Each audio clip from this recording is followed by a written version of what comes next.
لا شريك له وأشهد أن محمدا عبده ورسوله. أعوذ بالله السميع العليم من الشيطان الرجيم. بسم الله الرحمن الرحيم. يا أيها الذين آمنوا اتقوا الله حق تقاته ولا تموتن إلا وأنتم مسلمون.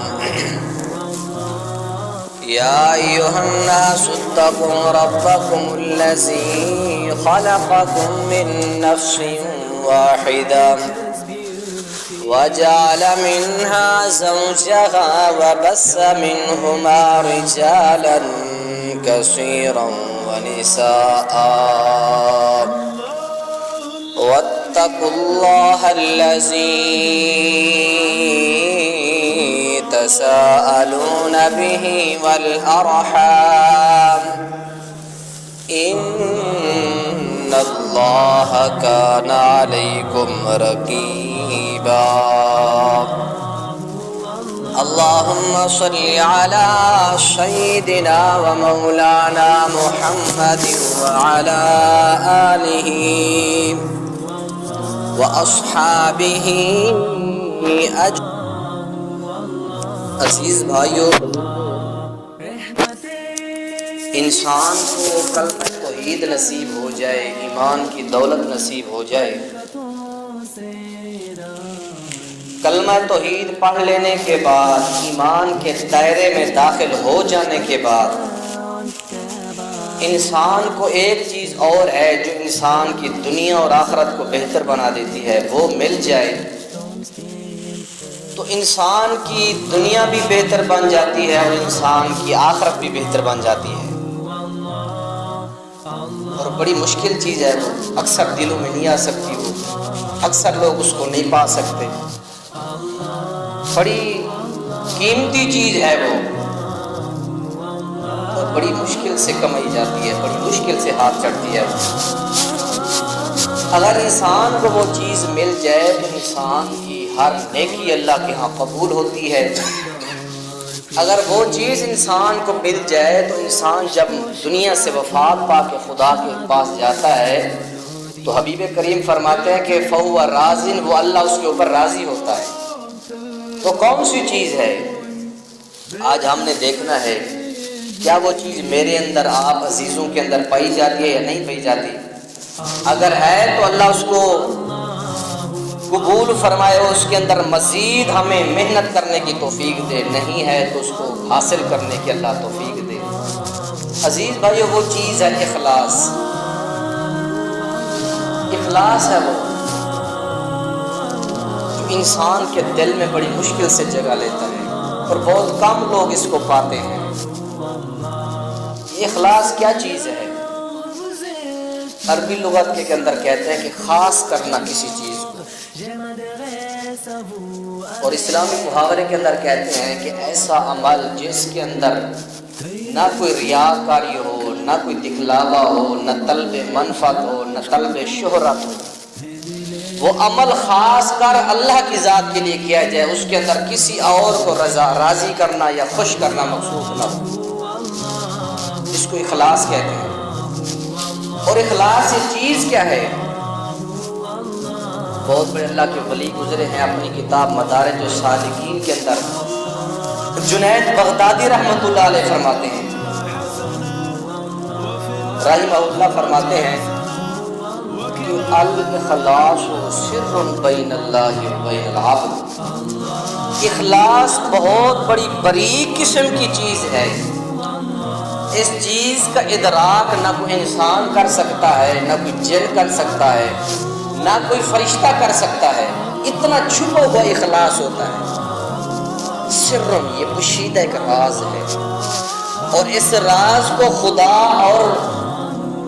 خدا کے علاوہ اس کو نہ انسان سمجھ سکتا ہے کہ اس بندے کے دل میں کتنا اخلاص ہے. نہ کوئی فرشتہ سمجھ سکتا ہے کہ اس کے دل میں کتنا اخلاص ہے، نہ کوئی جن سمجھ سکتا ہے اس کے دل میں کتنا اخلاص ہے۔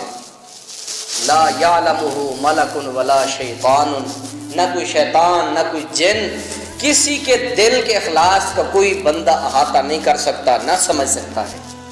یہ وہ اخلاص چھپی ہوئی چیز ہے۔ ایک صحابی آتا ہے، یا رسول اللہ صلی اللہ علیہ وسلم، بہقی شریف کی روایت، کہتا ہے یا رسول اللہ صلی اللہ علیہ وسلم مل ایمان، ایمان کیا ہے؟ حضور علیہ الصلوۃ والسلام نے فرمایا الاخلاص، ایمان اخلاص ہے۔ ایمان کو اخلاص قرار دیا گیا ہے، یعنی جس دل کے اندر اخلاص نہیں ہے اس کی کوئی نماز، کوئی روزہ، کوئی زکوٰۃ، نہ اس کا حج، نہ اس کی میدان محشر، میدان کارزار میں جا کر جان پیش کرنا، نہ اس کا حفظ کرنا، نہ اس کا عالم بننا، کوئی عمل قبول نہیں ہے جب تک انسان کے اندر اخلاص نہ ہو، علم کے اندر اخلاص نہ ہو، قرات کے اندر اخلاص نہ ہو، نماز کے اندر اخلاص نہ ہو۔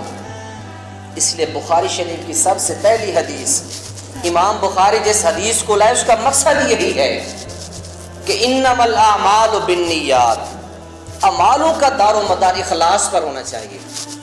اگر آپ نے نماز پڑھی، اس کے اندر شہرت ہے کہ انسان خوش ہو جائیں، میں نے نماز اس لیے پڑھی ہے، میں نے دکان اس لیے بند کی ہے، یہ ساتھ والا پڑوسی کہے کہ یہ نمازی ہے، تو تیرا عمل وہ بیکار ہے، اس کے اندر اخلاص نہیں ہے۔ تو نے زکوٰۃ دی ہے، کسی کے ساتھ ہیلپ کی ہے، اس کے اندر مقصد اور منفعت یہ ہے اور طلب شہرت ہے کہ فلاں آدمی خوش ہو جائے، تو فرمایا کہ اس کا عمل اللہ کے ہاں قبول نہیں ہوتا۔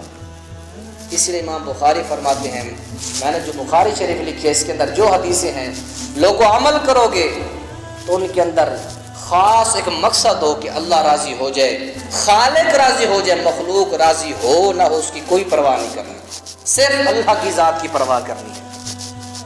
انما الاعمال بالنیات، اعمالوں کا دار و مدار فرمایا نیتوں پر ہے۔ اگر دل کی نیت اچھی نہیں ہے، شہرت مقصود ہے، ریاکاری مقصود ہے، لوگوں کی تعریف مقصود ہے، لوگوں کی شاباش اور لوگوں کی منفعت وصول کرنے کے لیے عمل کیا جائے، تو فرمایا کہ اللہ کی بارگاہ میں وہ عمل قبول نہیں ہوتا۔ سورہ بینات کے اندر اللہ کریم فرماتے ہیں وَمَا أُمِرُوا إِلَّا لِيَعْبُدُوا اللَّهَ مُخْلِصِينَ لَهُ الدِّينَ، جتنے بھی پچھلے گزرے ہیں ان تمام کو یہی حکم دیا گیا ہے، مخلصین لہ الدین، اللہ کے لیے دین کو خالص کر لو، اللہ کے لیے دین کو خالص مان کر رب کو راضی کرنے کے لیے ہر عمل کرو، خالص کر لو دین کو۔ تو اس لیے عزیز بھائیو، مسلم شریف کی حدیث پڑھی آپ کے سامنے، اس کے اندر بھی اللہ نے یہی، نبی علیہ الصلوۃ والسلام نے یہ خلاصہ بیان کیا کہ لوگوں، نہ اللہ تمہاری شکلوں کو دیکھتا ہے، نہ تمہارے رنگ ڈھنگ کو دیکھتا ہے، نہ تمہاری جاہ و جلال کو دیکھتا ہے، نہ تمہاری عظمت حشمت کو، کسی چیز کو اللہ نہیں دیکھتا۔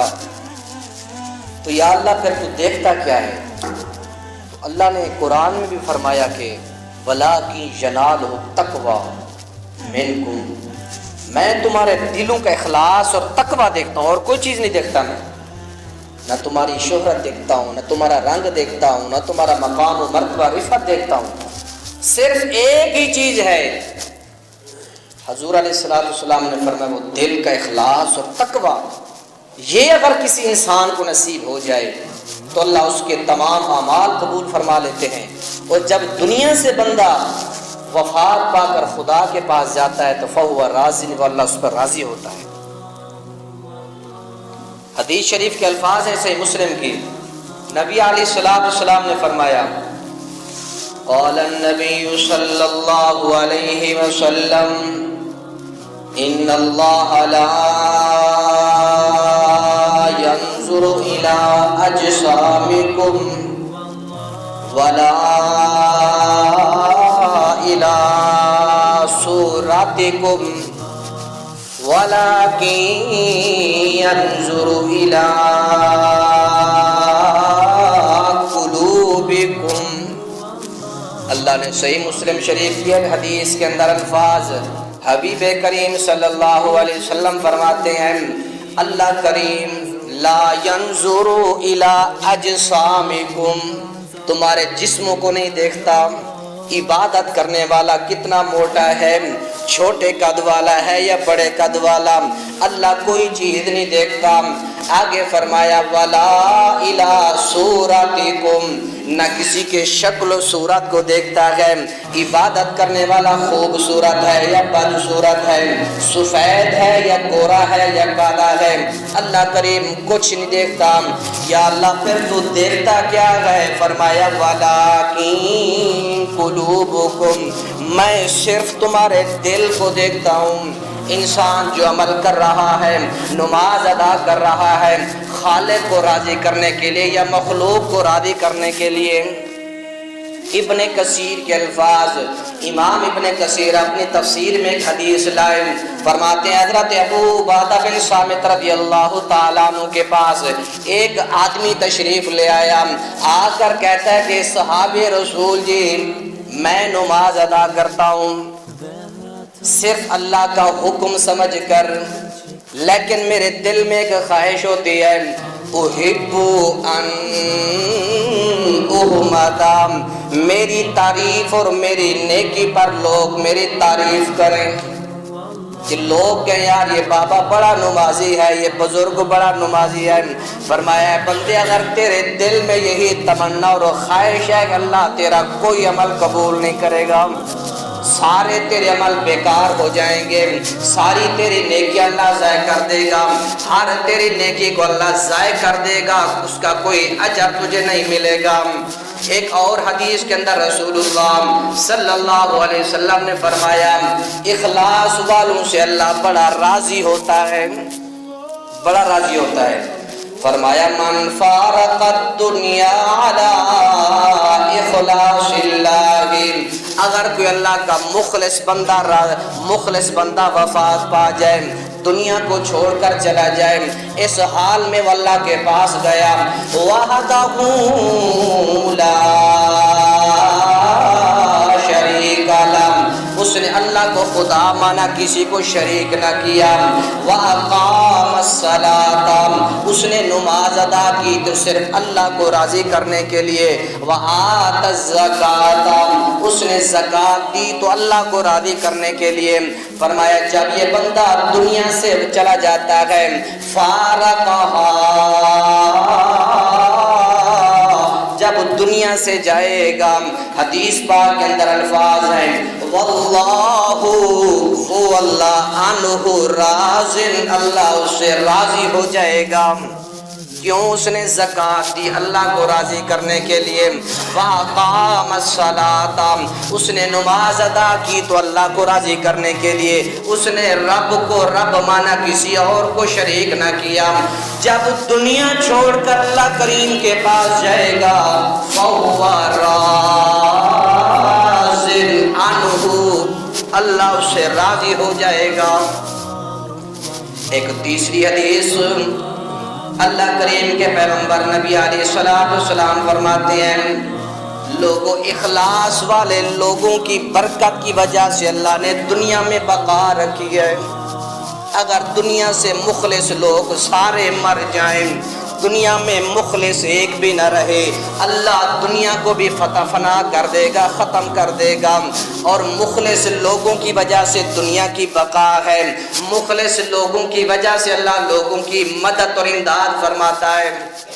مخلص سارے اللہ ختم کر دے، اللہ پھر دنیا کا نظام بھی ختم کر دے گا، اللہ کو پھر کسی کی ضرورت ہی نہیں ہے، اللہ کو ان بندوں کی ضرورت ہے جو مخلص ہوں اللہ کے ساتھ، عبادت اللہ کی ذات کے لیے کرے، ریاضت اللہ کی ذات کے لیے کرے۔ مخلصین کی اللہ کو بڑی ضرورت ہے، ریاکاروں کی اللہ کو ضرورت ہی نہیں ہے۔ حدیث پاک کے اندر الفاظ ہیں، حضور علیہ السلام نے فرمایا انما ينصر الله هذه الامه، اللہ اس امت کی مدد فرماتا ہے، کیوں مدد فرماتا ہے؟ وَأَخْلَاصِهِمْ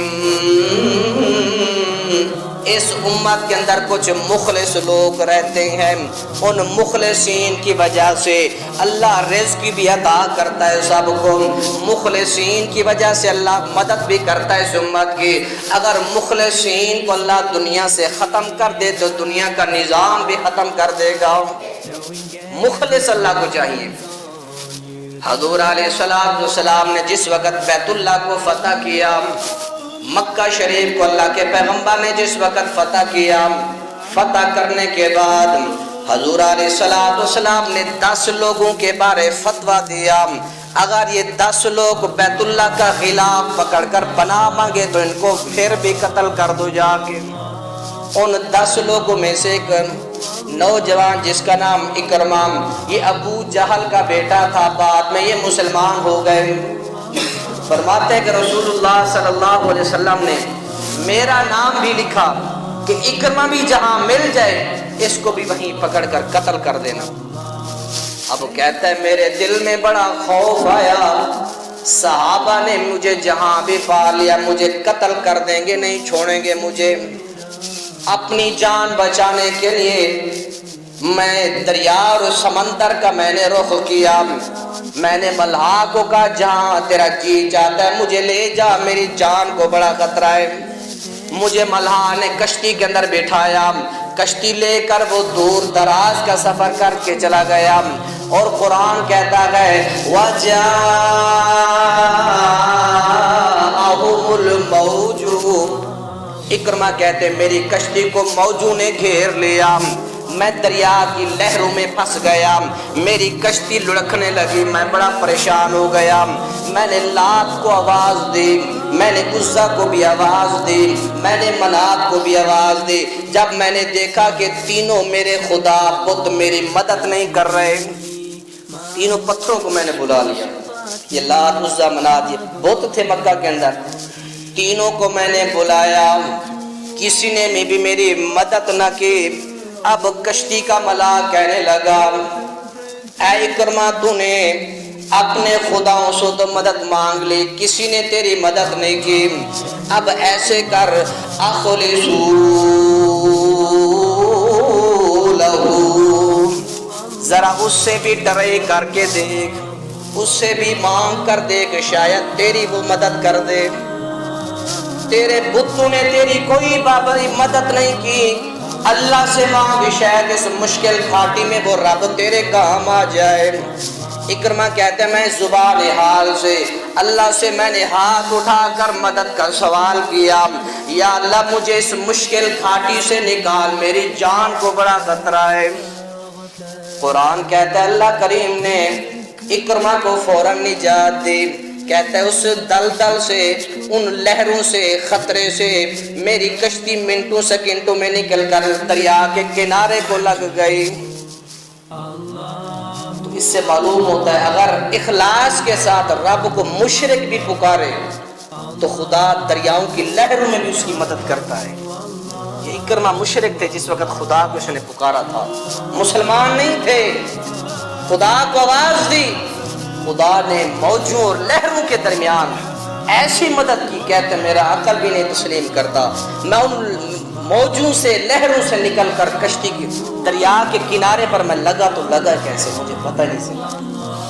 یہ ایک مشرک کا واقعہ ہے، اسلام لانے سے پہلے کا واقعہ۔ تو عزیز بھائیوں، اگر انسان رب کو اخلاص کے ساتھ رب کو پکارے تو خدا ہر ایک کی مدد کرتا ہے۔ شرط یہ ہے کہ خدا کے ساتھ کسی کو شریک نہ کیا جائے، خالق کو راضی کرنے کے لیے وہ عمل ہو، مخلوق کو راضی کرنے کے لیے نہ ہو۔